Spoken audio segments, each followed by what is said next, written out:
Good morning, everybody. Welcome to Creekside Online. My name is Paul Williams, and I'm the online pastor here. First, I'd like to say thank you for everyone who's been watching with us every week. We're well into our third month of gathering like this, and I just want to say, how are you doing? Okay, so you can't respond to me just like that, but why not jump in the chat window and let us know how you're doing? Talk to somebody, find out from them how they're doing. One thing I can say is that no matter what you're facing or feeling, you are not alone. We are all working through this thing together, and the biggest lift of all is to know that God is with you too. So today we're in the second part of our two-part mini-series called The Pandemic, Faith in the Face of Fear. And last week we talked all about starving our fears and feeding our faith, turning off the negative voices and investing ourselves in our faith by spending time with Jesus. It's a powerful reminder that God is the one who made us and He's over everything. This week is another powerful message that is going to point us to the future. I mean, is this pandemic a sign? And how does this fit into God's calendar? What should we be doing? It's going to be a good week at church, and I'm glad you're here. Now, if this is your first time joining with us today, thank you so much. In fact, we'd love to connect with you and say hi and answer any questions that you may have. There is a New Here link button just above me that you can click on, and a simple form will pop open, and you fill that out, and someone will be in touch with you this week. Or if you're watching on Facebook or YouTube, that same link will be in the chat. You can click on that, and we would be honored to connect with you this week. Speaking of Facebook and YouTube, we would really appreciate it if you would subscribe, share, or even start a watch party with anyone you're connected with. It's a great way to spread some good news, and it's never been easier than right now. And it doesn't just have to be on Sunday. Check out our online life groups that meet throughout the week. It's a great place to build friendships, to connect, and discuss some questions about today's message that you're going to hear. Social distant doesn't have to mean disconnected. Now, if you're looking for some help, that's what we're here for. Click on our website and look for the Creekside Cares box. There's a simple form you can fill out, and you can let us know how we can help you. I encourage you to take advantage of that, and we're also thankful for your faithful giving. If Creekside is your home, you can give right online by clicking the Give button that's just above me, or going to our website and finding the Give button right there, Give Online. Or you can simply mail it in. Thank you again. It makes this possible. One of the things that's so exciting to hear are stories of people who are growing in their faith, learning to trust God even in these strange times. One of the steps you can take in that faith journey is to be baptized. In fact, if you've made that decision to follow Jesus, we're exploring having baptisms this summer. Jeff's got some details for us. Hey there, everyone. I'm Jeff Austin, and I'm here to share an opportunity with you. Baptism is an action Jesus calls His followers to take. It's a declaration of a decision that you've made to follow Him. It's an outward, obedient act that reflects an inward dedication to follow Jesus. If you've been following Jesus and are looking forward to taking a new step in your faith journey, you need to be baptized. Over the summer, we're going to give you that opportunity. God continues to build His church no matter what is happening around us. We encourage you to sign up and get details about how that can happen on our website at creeksidechurch.ca. This is your time. All right, I encourage you to minimize your distractions as we watch for the next 50 minutes and lean into these moments. We believe that God can meet you right where you are. Now let's enjoy this time together. Here we go. And good morning, my name is Caleb. I'm so excited that you tuned in this morning. I'm just going to invite you to praise and worship alongside of us, even if you're at home, on your couch, in the kitchen, in your bedroom. Let's just praise all together.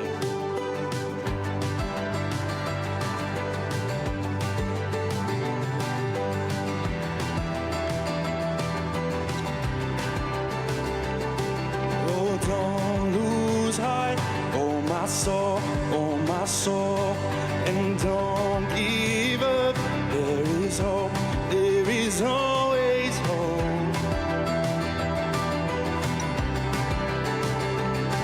And there is peace in the storm, No, don't forget, He is Lord of all. Come on, let's sing King of Glory. There is a King of glory, there is a God who saves, one who is strong and mighty, freedom is in His name. Open the gates of heaven, lift up a shout of praise. There is a lion roaring, Jesus the King of glory.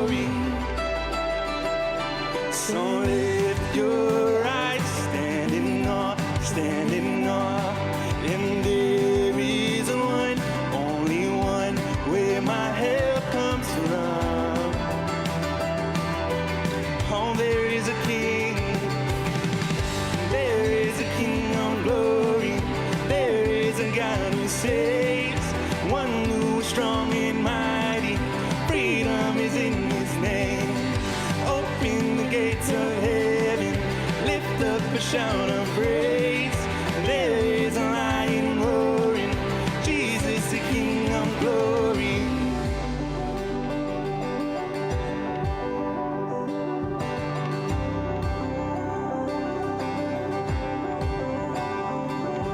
The nations bow, mountains shake at the sound of just one name. Over all, Jesus reigns. I know. Nations bow, mountains shake at the sound, just one name. Over all, Jesus reigns. I know.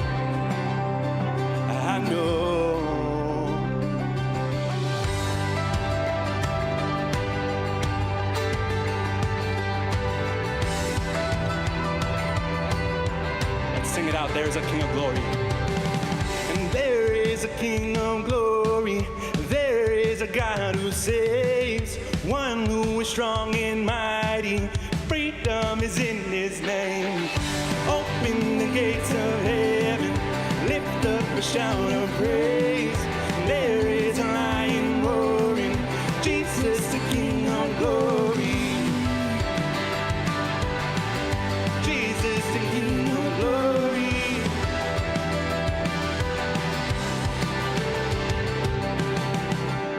Amen. The King of glory is strong and mighty, and he is bigger than anything that we will be facing.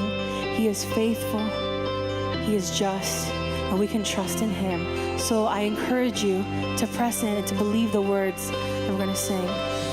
He's bigger than your circumstances, and you can rest in him. So let's press in.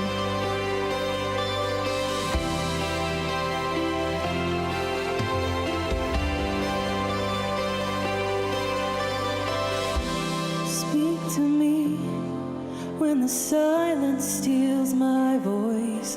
You understand me. You understand me. Come to me in the valley of unknowns. You understand me. You understand me. You understand me, God. You understand me. So I throw all my cares before you. My doubts and fears don't scare you. You're bigger than I thought you were. You're bigger than I thought. So I'll stop all negotiations with the God of all creation. You're bigger than I thought you were. You're bigger than I thought you were. I can trust you. Oh, you're faithful.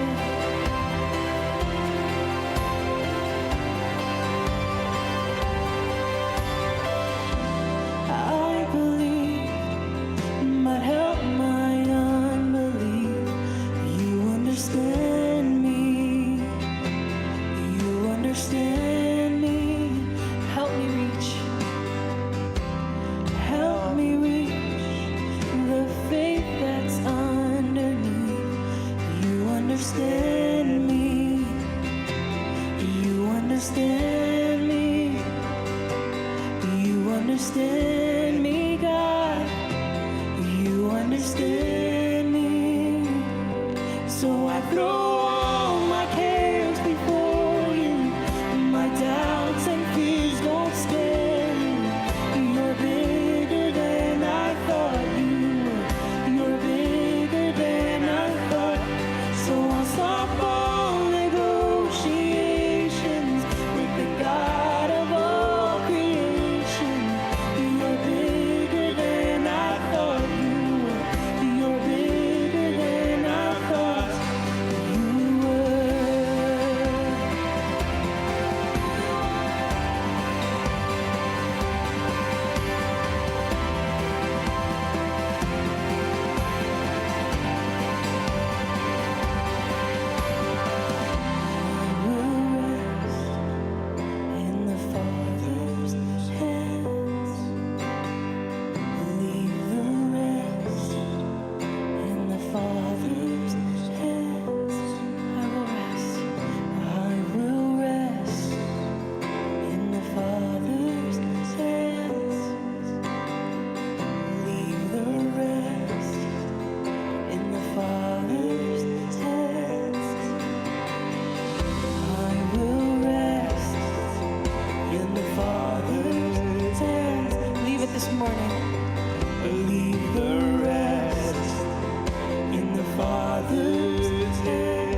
are so much bigger than what we may be facing. We can place our hope and our trust in you. We know that you are for us, God. So I pray, God, that these words may carry us throughout the week.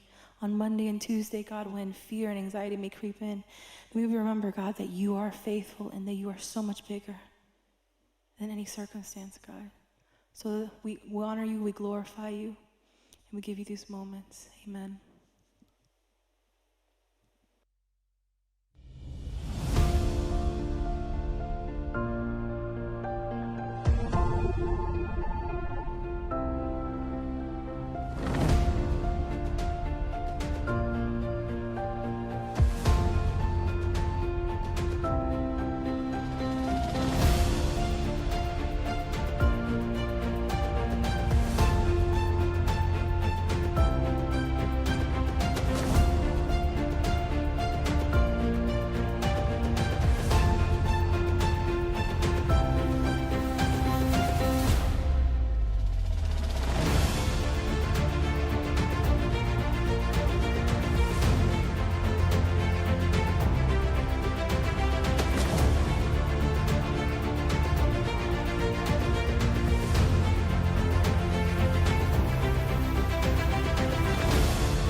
Hi, everybody. My name's Ken, And I'm Pete. and we are part of the teaching team at Creekside, and I just want to welcome you to our time together. We're talking about the pandemic, faith in the face of fear. And last week, we looked at the whole idea that we need to starve our fears and feed our faith. We talked about how to be calm in the present. And today, we're going to talk about how to be confident in the future. We're talking about how do we live out our lives in light of the future, right? Because this pandemic thing's kind of big. It's big, and there's a lot of ideas about just what is this pandemic. Is Yeah. it just a surface level? There's a virus Yeah. spread all around the world, or are there a lot of other things going on? Perhaps Yeah. spiritual things, perhaps things foretold in the Bible. Yeah. And there's, if you're on social media, then you see a lot of these articles and ideas, and perhaps famous people that that own computer companies are perhaps involved, or perhaps not Yeah. involved. Yeah. And it can be a really confusing time, and it can also be a time filled with like a lot of things to maybe stir up fear in Yeah. us, which is why we wanted to talk about it. Yeah, exactly. I know one preacher that I have some respect for, particularly his teaching, talked about the fact that this is probably the most apocalyptic kind of thing that's happened in his lifetime, because it's the whole globe is shut down, and you think about it, and because of that, people get talking about how does this relate to biblical prophecy, right? Right. So you got the empty store shelves, and you got social distancing, and you've got hospitals popping up like very Is quickly. this real? Is this one real? Yeah, That's yeah. a real article. That's a real article, yeah, off a magazine, Coronavirus and Prophecy, Watch. right? And then the 4 horsemen of the apocalypse and all those These kinds guys, of they're going out words. to kill a dragon. Yeah, yeah. Coming. Yeah, kill a dragon, yeah. 666, the Antichrist, all those words get thrown around right now. Yeah, And the yeah. question, of course, is that actually accurate? How should we be responding to this in light of what's going on around us? And so we want to talk about the Bible and how it relates to COVID-19 and how we should respond. I think it's very relevant for Yeah. us today. Yeah, and you're going to begin with what I think is a great place to begin, which is what do we say confidently, and what is kind of an orthodox Christian view of the future? Absolutely, yeah. yeah. So we're going to talk about the 5 absolute, for sure, this is what we know about the future, and this is what we can count on things. And these are the ones that everybody who's a follower of Jesus needs to kind of believe. I mean, you may not have thought much about these. And as we talk about future things, I want you to understand, for some of you, this might be a little kind of new, but I think it's important for you to understand, especially these 5. These are the kind of the foundational ones. And so if you start with a cross, we go back to the cross, the first sort of event that's really critical for us to understand from biblical prophecy is what we call the church age, right? That's where we are right now. We are living in the church age. So if you're a follower of Jesus right now, this time frame since the cross until the next big event that I'm going to talk about in a minute is called the church age. And it is on center stage. Ephesians, Paul tells us that, God's doing everything for the church. We're kind of like the big deal right now because of what Jesus has done. And he's using us to bring glory to himself and help reach more people for the kingdom. The next big event, whenever the church age ends, we don't know when that's going to be, is the second coming. So the next big event is Jesus is going to return.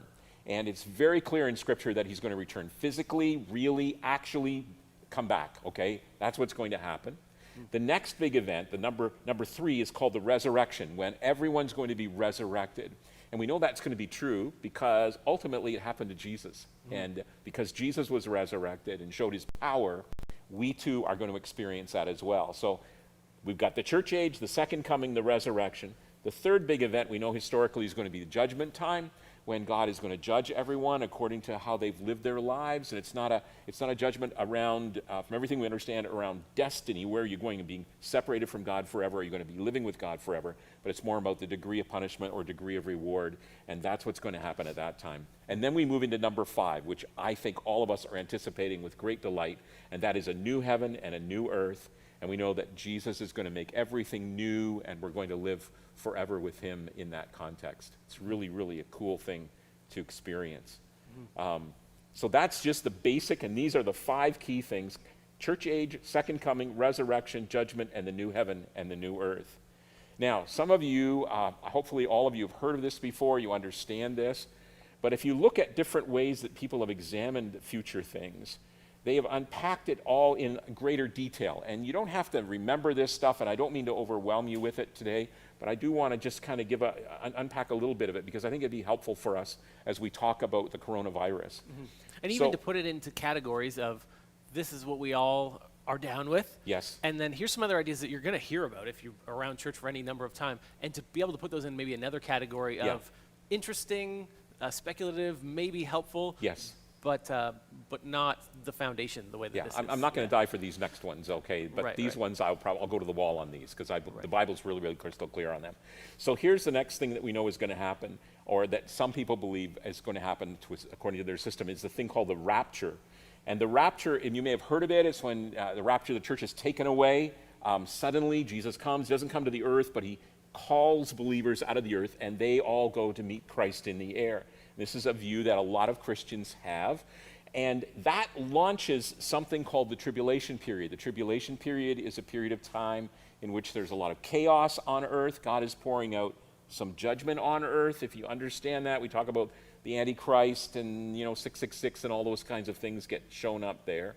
And then the next thing that happens is the second coming of Jesus. So this particular view has him coming after the tribulation period.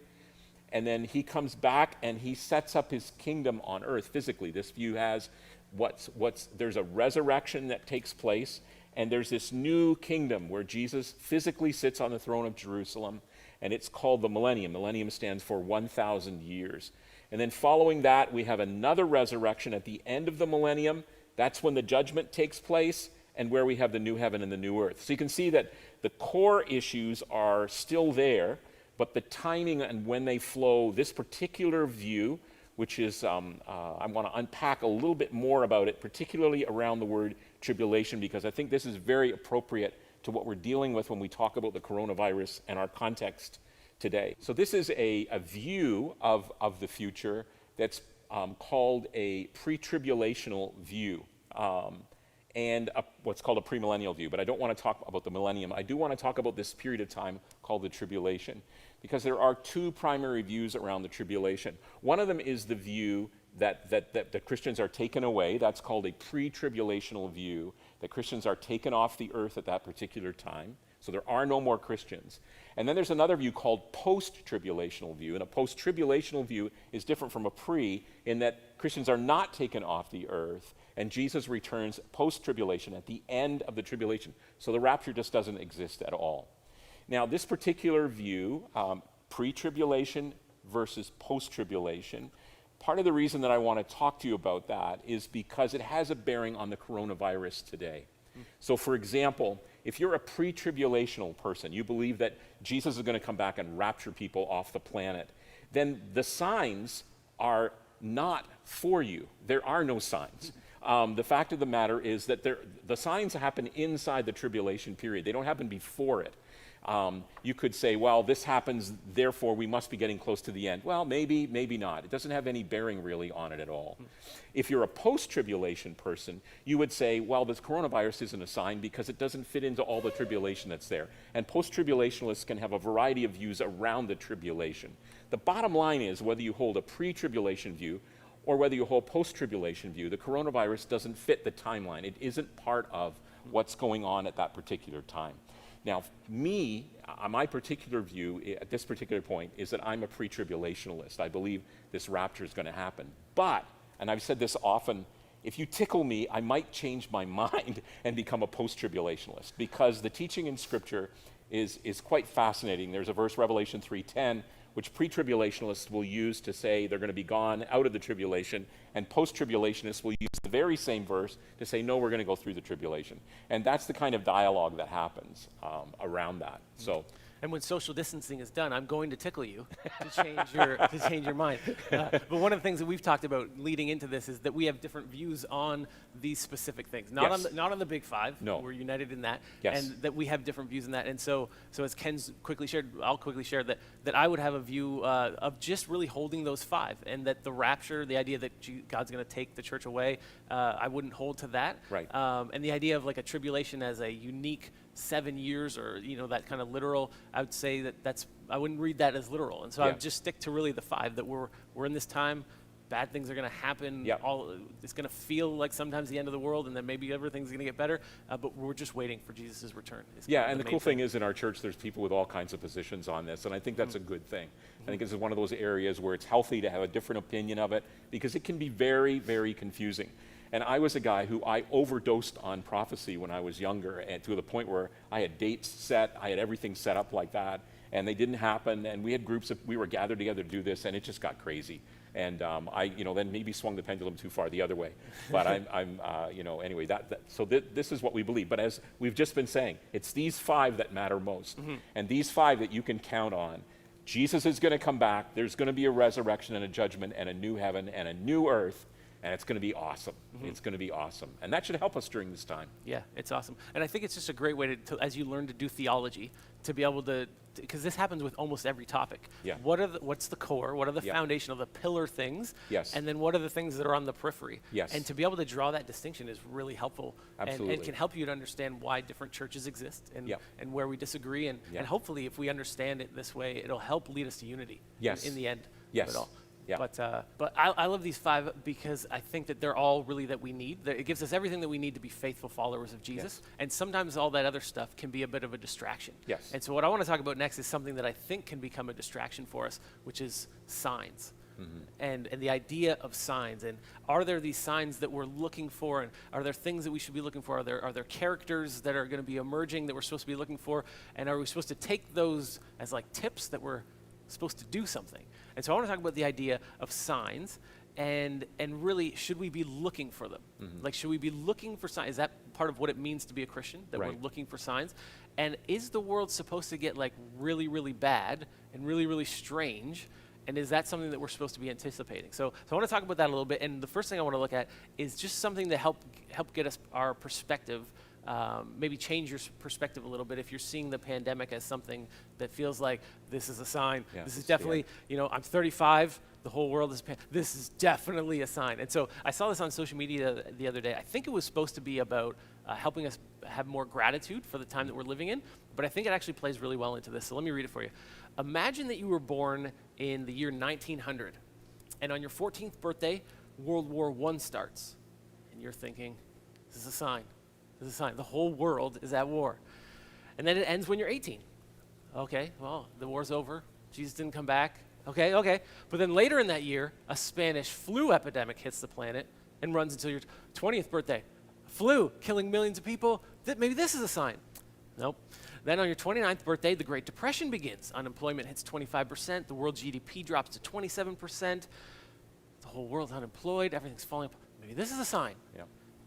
That goes to your 33, the world keeps turning. Country nearly collapses along with the world economy. When you're 39, World War II starts. And we know all the atrocities that went on with World War II. Yeah. Millions of Jews are murdered. Hundreds of thousands of people die in the war. This Yeah. is clearly the end of the world. Hitler, perfect candidate for the Yeah, Antichrist, right? Exactly. Jesus doesn't come back.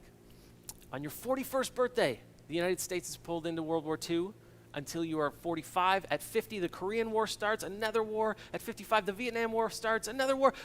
One of these is going to be it. When you're 62, the Cuban Missile Crisis threatens to end life as we know it on the planet. This is going to be it. Armageddon, missiles flying across. This is going to be it. Yeah. It's not it. And then when you turn 75, the Vietnam War finally ends.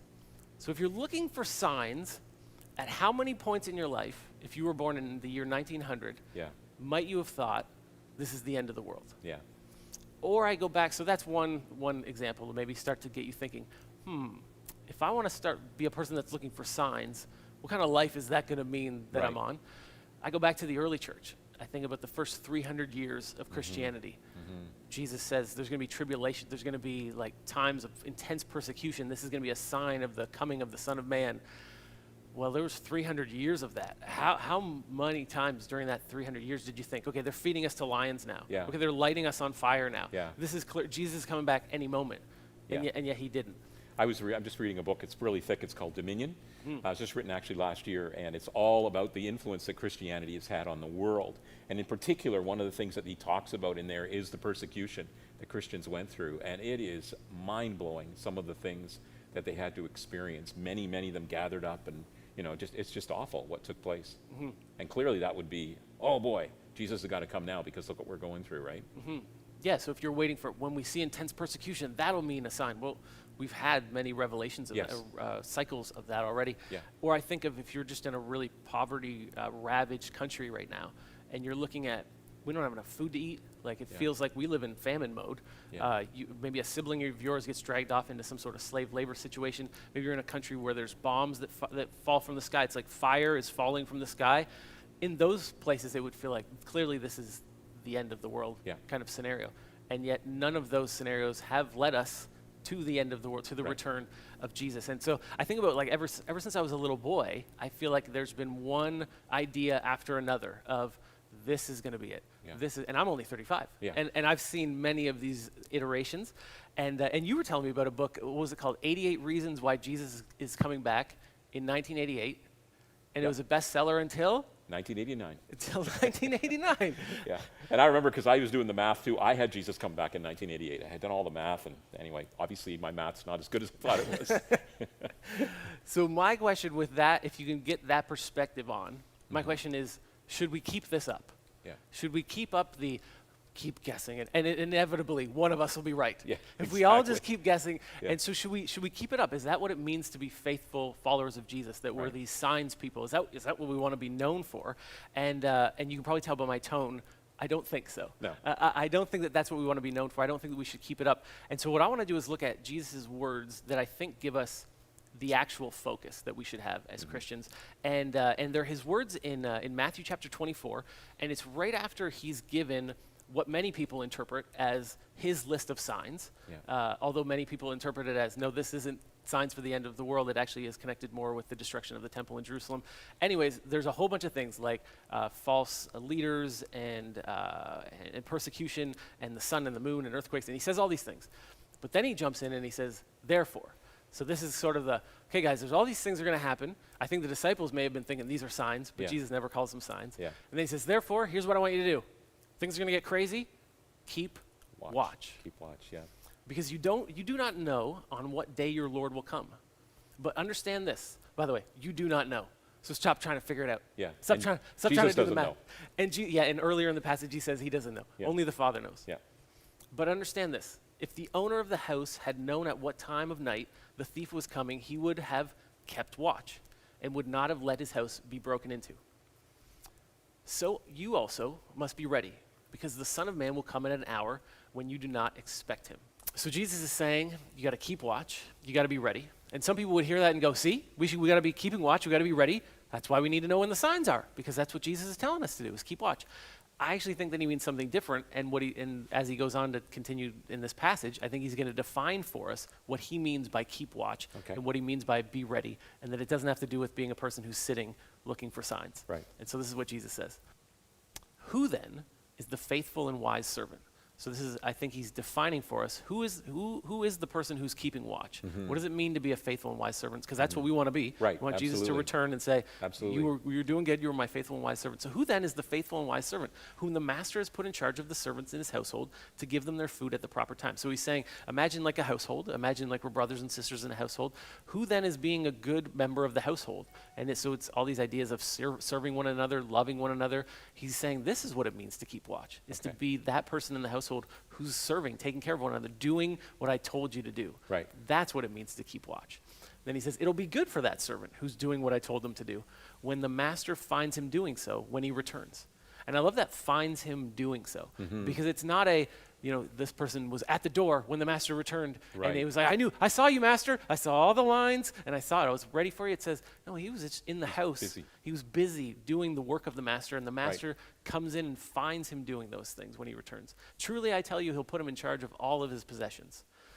And then he goes on to say, but suppose that servant is wicked and says to himself, my master's staying away a long time. My master's staying away. Maybe my master's not going to come back. Right. Maybe I'll be able to see right before the master returns, and right before he comes back, then I'll be good again, and then he'll find me doing well. And maybe that guy, then he begins to beat his fellow servants, and he eats and drinks with the drunkards. Well, for that servant, the master of that servant will come on a day when he does not expect him, and then at an hour that he is not aware of. He will cut him to pieces and assign him a place with the hypocrites, where there will be weeping and gnashing of teeth. So I think here Jesus is, he's not saying this is what it means to be a follower of mine. Be a person who's really good at knowing the signs, looking for the signs. I think he's pointing to us to, there's going to be weird things that are happening. Persecution, weather patterns, earthquakes. Right. But don't get distracted by all that. Yeah. Be a person who keeps watch, meaning who is faithful to me in my teachings and is serving and loving one another. And whenever I return, which is unexpected and you don't know when it is anyway, so stop Right. trying to figure it out. Right. Whenever I return, let me find you doing those things. Yes. I think that's the emphasis. And I think that should give us some sense of solace as you're scrolling through social media and you're getting all these worries about, do these Christians know something that I don't? Right. And maybe they know something I don't, and I'm going to miss something. I mean, Yeah. that fear exists in all of us. I certainly Yeah. know as a teenager, that was a big thing. Right. What if everybody else is on one train and I'm on the wrong train because I Yeah. was missing a detail? Yeah. Well, I think the thing Jesus is always pointing us to is just trust me and be faithful to Be my faithful, yeah. my teachings, Serve me. and it's going to be fine. I will find you doing what I wanted you to do. Yeah. And there's a great parable that Jesus teaches right after this section in Matthew where I think he illustrates this further, because he really wants us to get this point. And so it's a parable of the talents, or the parable of the bags of gold.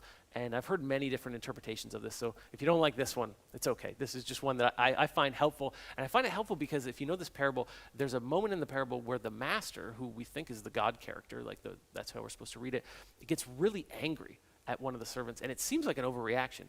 But here's the story, right? So there's 3 servants come before the master, and the master says, I'm going away on a trip. I'm going to give you 5 bags of gold. I'm going to give you 3 bags of gold. I'm going to give you 1 bag of gold. And then he goes away. And it says the guy with 5 bags doubles it. The guy with 3 bags doubles it. And the guy with 1 bag, he just buries it. Yep. And then the master comes back, and it's like, okay, guys, what have you been up to? Which is very similar to how Jesus just pointed out, right? Like, which of my servants were doing what I wanted them to do, and which of them faithful. were thinking, maybe my master is not coming back. And so the guy with 5, well done, my good and faithful servant. You turned 5 into 10. Beautiful. Well, the guy with 3 turns into 6. Well done, my good and faithful servant. Come on into the kingdom. It's going to be great. And the guy with 1, what did you do? Well, why is this bag all dirty? Yeah. Because I buried it. I was afraid of you, and so I buried it. And so, here's your money back. And then that's when the master kind of goes ballistic and throws him out and says this is unacceptable, completely unacceptable. And I think this is the way that I heard this interpretation once, and it makes sense of the parable for me, is that servant was banking on the master not returning. And that what it meant in the ancient world to bury something was for you to keep it for yourself. And so the other 2, they go away and they invest the money in their master's name. And so if the master didn't return, that money is still the master's. Yes.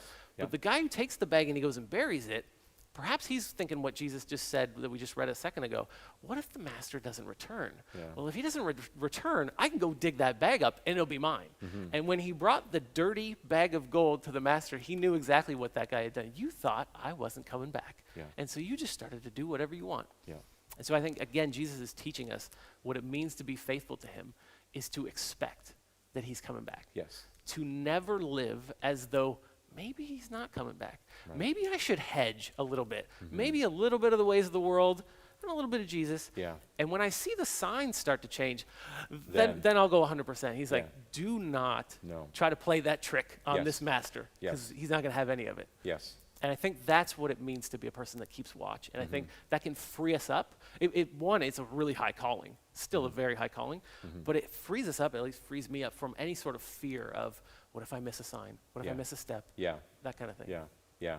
And another thing that I think is important just to mention, and I feel like I almost reluctantly mention it because there's so many strong views about it, but you'll see this on social media, is the idea of, are we supposed to be looking out for a mark of some kind? A mark of the beast. Right. Is that going to be a thing? And I want to talk about it because it does create so much fear in people. And so if you go back to the context of the book of Revelation where we find this idea, we know at that time that there was already this was already playing out, that the way to do commerce in that time would be that you'd have to go and worship these other idols, these other gods that were part of like the Roman imperial cult, and then you'd get a mark on you, and then that would say like, okay, this person's playing the game, they're worshiping all the gods that we worship so they can barter and buy food with us. And if you didn't get that mark, well then you couldn't provide for yourself and you can participate in the economy. And so in Revelation there's a warning like, don't do that, because to do that is to sell out on your allegiance to Jesus. And we are people who worship Jesus alone, and we don't participate in any of this other stuff. And so if you take that teaching and then you pull it forward, regardless of whether you want to say like, so there's going to be another time when we have to watch out for a mark or not, I think we can pretty confidently say it won't be a trick. No.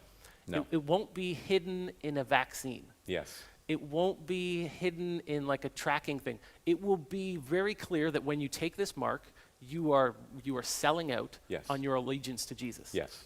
And so that again just frees me up to say, okay, so I don't have to be so concerned about a mark that might be a trick, and now I'm done for. Yeah, I'm done for. But to just say, my goal is to be a faithful, obedient of Jesus, a servant of Jesus. And if I'm presented with anything, which we're presented with every day, that would say, you know what, don't be so aligned with Jesus.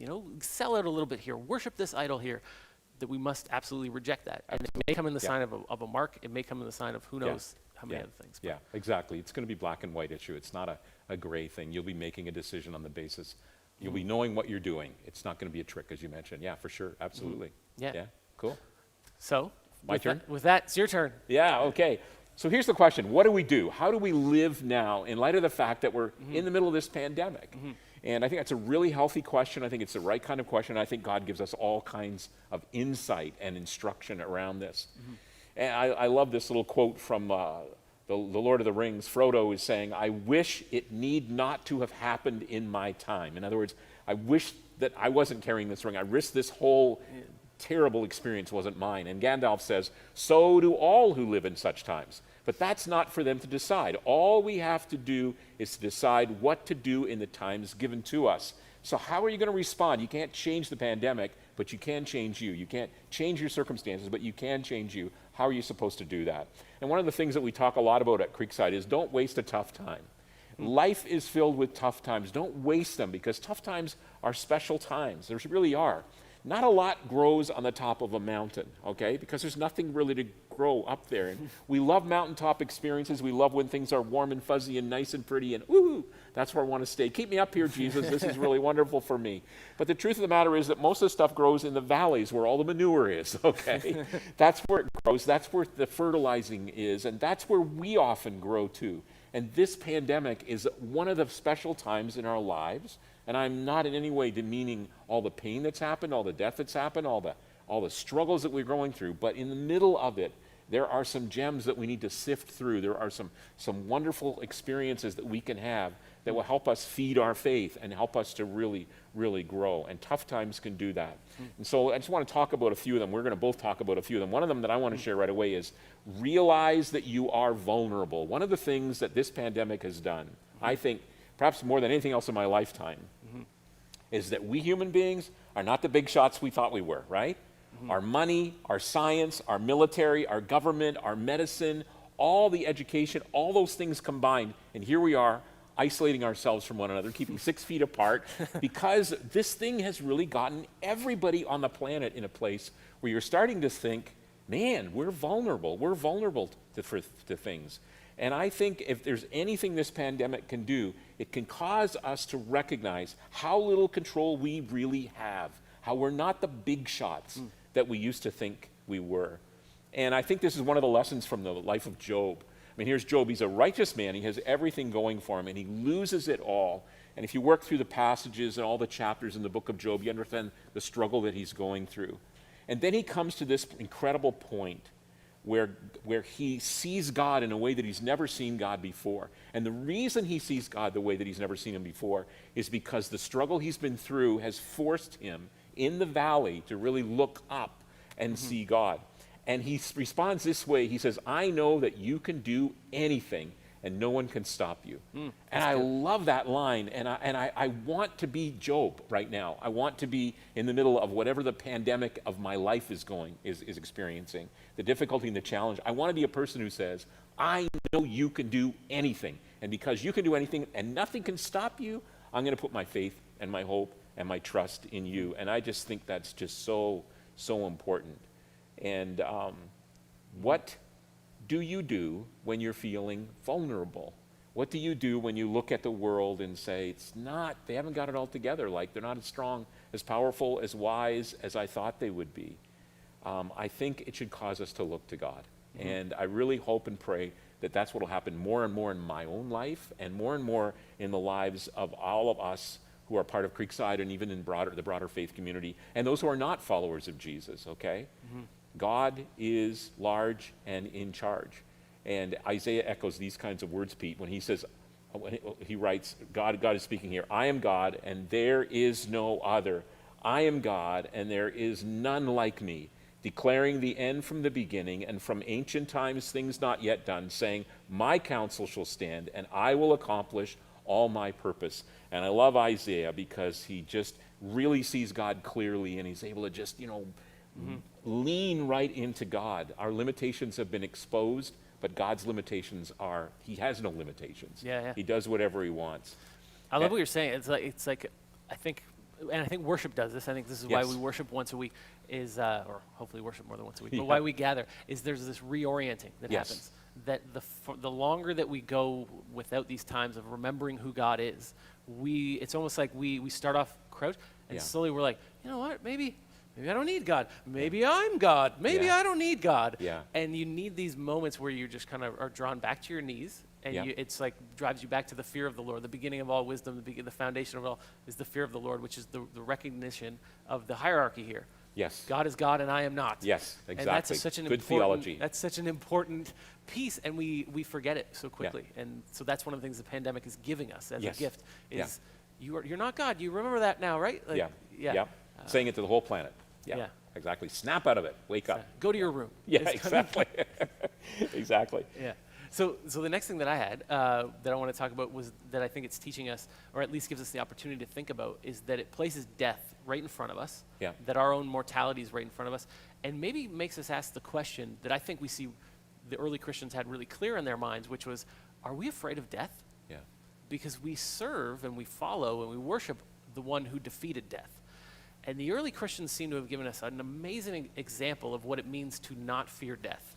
And we have their amazing stories of their martyrdom, but we also have the stories of how they reacted when, not pandemic, but epidemics and plague-like things happened in the places where they lived. Where if you had the means to, and you were rich enough, you would flee those cities. Plague in the city, let's get the heck out of here. Right. And the Christians, because of their faithfulness to Jesus, stayed, and they took care of not only each other, but they took care of whoever needed taken care of. And because of that witness and their willingness to say, yeah, I'm going to stay and take care of this guy, and it might mean I die, but that's what it means to be a faithful follower of Jesus. That witness actually led other people to say, these Christians have something going on here. This isn't just a weird sect of Judaism. This is much bigger, much more powerful thing is going on here. Yeah. And so I think the thing that we could get from the pandemic is just asking ourselves the question, have I become afraid of death? Yeah. Because fundamental to being a follower of Jesus means I am not afraid of death. Yes. Which is part of our power. Yes. We can love to the point of death. And so I think of the people that are on the front lines, grocery stores, Tim Hortons, hospitals. You're not just doing your job because you happen to have a job that is going on right now. You could see your job as, this is part of my faithful witness. Yeah. I am willing to take care of these people to the point of my own death Yep. because I'm not afraid of death. Yeah. Yeah. And that's just a really important question and thing for us to get straight in our minds. When you think about it, when you're not afraid of death, you're not afraid of anything. I Yeah. mean, when you can suddenly get to the point where that's not controlling you, that's not dominating your life, to the point where, you know, it's controlling you. I mean, none of us wants to go and die. We're not saying let's go jump off a cliff. That's Right. not what we're saying. But No. clearly, when death doesn't have that grip on us, we're not afraid of anything. That is a whole different way of living that is so freeing, you know, and so powerful. Yeah, for sure. Absolutely. Cool. Yeah. Yeah, the other point I always wanted to talk about too is that we need to embrace, at this particular time, we can learn to embrace the things that really, really matter. There's a story about some boys who got kind of lost in a department store one night, and they decided as a joke to go around and change all the price tags on some of the products. So they're making chocolate bars. They'd switch the price tags for, you know, $750 for a chocolate bar, you know, and then you can buy like a whole outfit for a whole, you know, suit or shoes, what are expensive shoes for like 75 cents. So they went around and switched all the price tags. And somebody said, you know, in some ways that's what's happened to our lives. There's this sense in which we got the price tags all messed up. And the stuff that we thought we chase and we save for and we go after and we invest our time and energy on, really now the pandemic has, you know, isolated us from that. You know, some of us don't have the ability to use some of those toys that we really thought were so important and so valuable. And I think what can happen when we go through a time like this is that the temporary things we start to realize are more temporary. At least we should be learning this. Hopefully you realize you don't need 2-day delivery. Yeah. Like you can do, yeah. Yeah, exactly. and the things that really matter start to show up. So people really matter. And how are my loved ones doing? And how are my friends doing? And how is my faith community doing? Those things really matter. And as a result of that, I think that you start to shift what you should be looking at. So for example, Paul writes, so we fix our eyes not on what is seen, but on what is unseen. For what is seen is temporary, but what is unseen is eternal. And one of the things that I think that COVID-19 can do is cause us to look at those things that are eternal and to see them differently and to realize, you know what? This world really is temporary. These things really don't do for me what maybe at one point I thought they would do. And it is people, and it is God, and I'm going to come back and sort of reorient my life right now toward that. And I think that's just so critical. It's just so important, right? That's good. That's good. Yeah. And then one of the last things I wanted to bring up was all the things we've been talking about today are all potentially divisive within Yes. Christian community. We've got the nuances of the end time play out. Yeah. We've got the idea of what signs, what aren't signs. We've got how governments are reacting and whether or not we think that's a good idea or not. And so there's all of these reasons to be divided or potential reasons to be divided. And I think it's just a good thing that we should be guarding our hearts against. That this is a time where you could even say the church is under attack in the sense of this is just another reason why we could fight with each other, and to guard our hearts and saying, I'm going to have empathy for my brother and sister. I think that what the government's doing is good. You don't think it is. Let me listen to you, and why don't you think that? And can I understand why your view is different than mine? Right.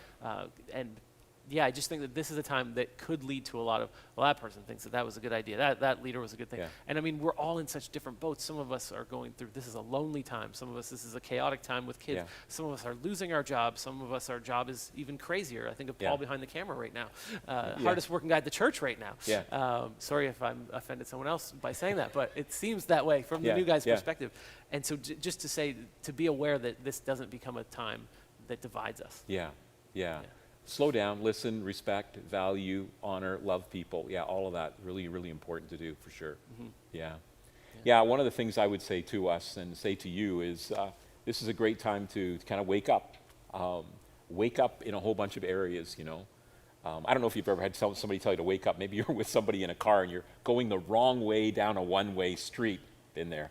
And the passenger says, wake up, you're going the wrong way, you know. Or maybe you climb up on the bathroom scales one morning and you look down at the little box and the digital readout says, wake up, one person at a time, please, you know. And you realize, oh, I need to do some work here. Or maybe you've gone into an exam and you realize that and you sit down to write the exam and you want to study, you know, you studied for this, but you studied the wrong things. And you keep saying to yourself, wake up, Ken, you should have studied something else. And right now we're living in a world in which I think God is leveraging the coronavirus to really speak to us and say, wake up. Wake up, I'm real. Wake up, I love you. Wake up, Jesus came for you. Wake up, you need to have a right relationship with me. And I think he's saying that to everybody. I think he wants to say that, obviously, to everybody. He's called us as the church to explain that, exclaim that. and call people in that direction. And if you're here and you don't know Jesus personally, you've never put your faith in him personally, this is an opportunity for you to do that. And I love how Jesus says these words. He's speaking to his followers. He says, I've told you these things, all these things he's told them, so that in me you may have peace. In this world you will have trouble, but take heart, I've overcome the world. So Jesus even says, in this world you're going to have trouble, and the coronavirus is obviously huge trouble. But he says this to them, take heart, look to me, because I've overcome the world. And to make the statement, I've overcome the world, he's basically saying anything the world can throw at me, I'm bigger than it. I've overcome it. I've won. I've got victory. And the biggest thing is death. And Jesus has victory over death. And he invites you and me to turn to him, to wake up to the fact that I'm far from God. If you're not a follower of Jesus right now, there's sin in my life. It's kept me separated from him. I've ignored God. I've put him aside. Wake up to that truth. Wake up to the fact that there's a God who loves you, and he sent his son Jesus to take care of you, to give you a way to be made right with God. Wake up to that. And it's like that when you put your faith in Christ. It's like you just wake up to something new. There is a God, and he loves me, and I'm valuable to him, and he's made a way for me to be in a relationship with him through Jesus. And it's like an awakening that happens inside of you. Come alive. You come alive. Yeah, you come alive. Yeah, exactly. To who you really are and who God is. That whole thing is so wonderful and so special. And if that's a decision that you need to make, or a decision you want to make, or a decision that you are making right now, I'd love it if you could just hit the button on our website.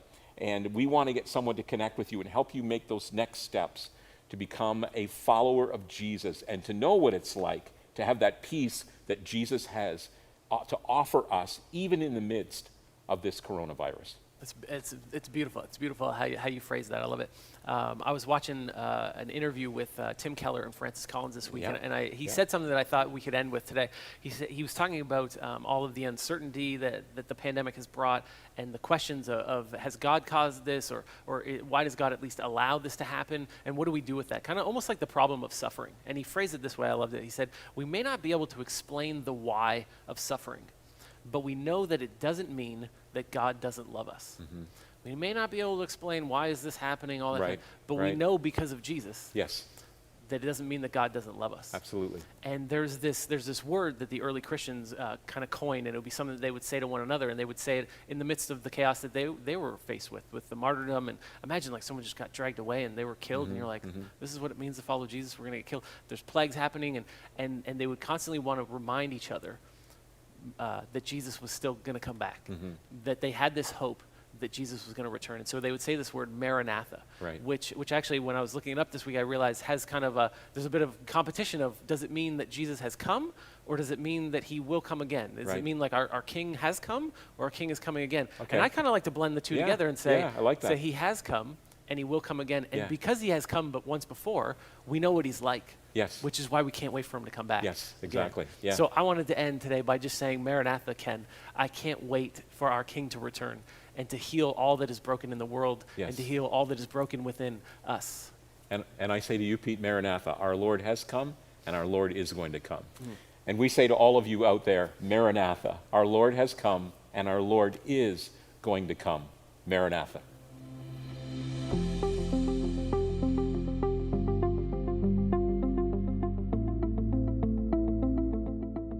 Thank you, Ken and Pete, for sharing. And thank you for hanging with us today.